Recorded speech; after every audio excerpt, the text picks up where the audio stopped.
শুনছো? কিছু কথা বলার ছিল। আমাকে বুকে টেনে নেবে, ঝরিয়ে নেবে, এতটাই কাছে টেনে নাও যাতে তোমার নিঃশ্বাস আমার শরীর ভেদ করে যায়, তোমার সুবাস আমার অন্তরে ভাষা বাঁধে। প্রিয়তমা, কিছু কথা বলার ছিল তোমায়, মনে মন রেখে শোনো।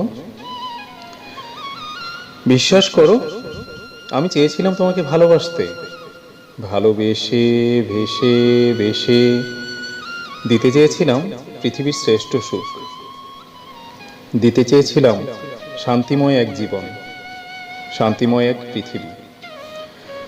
তোমার সমস্ত অপূর্ণতাকে ঢেকে দিতে চেয়েছিলাম ভালোবাসার পূর্ণতায়।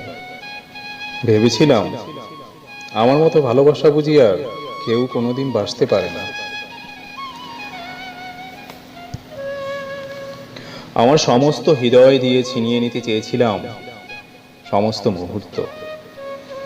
আমার ভালোবাসার তীব্রতায় পুড়িয়ে দিতে চেয়েছিলাম তোমার জীবনের সবটুকু কষ্ট। বিশ্বাস করো, তখন ভেবেছিলাম আমি বুঝি পেরেছি। ভেবেছিলাম আমি আমার সমস্ত ভালোবাসা দিয়ে তোমাকে জড়িয়ে রাখতে পেরেছি।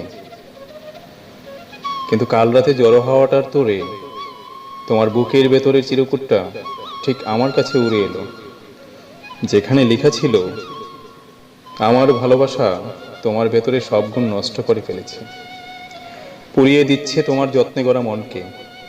আমার ভালোবাসা তোমাকে নিচু করে দিচ্ছে প্রতিনিয়ত। বিশ্বাস করো, আমি বুঝিনি আমার পাগলাটে প্রেম কেমন করে তোমাকে যন্ত্রণার শিকলে বেঁধে রাখলো, কেমন করে ভালোবাসার তীব্রতা তিক্ততায় রূপ নিল। প্রিয়তমা আমার, তোমাকে ভালোবাসি এ কথাটি আর বলবো না। আমার এই দুর্গন্ধ আবর্জনার মতো ভালোবাসা থেকে তোমাকে মুক্তি দিলাম। দুঃখ শুধু একটাই, ভালোবাসার মানেটা আমি আজও বুঝলাম না। ভালোবাসার মতো করে ভালো আর বাসতে পারলাম না।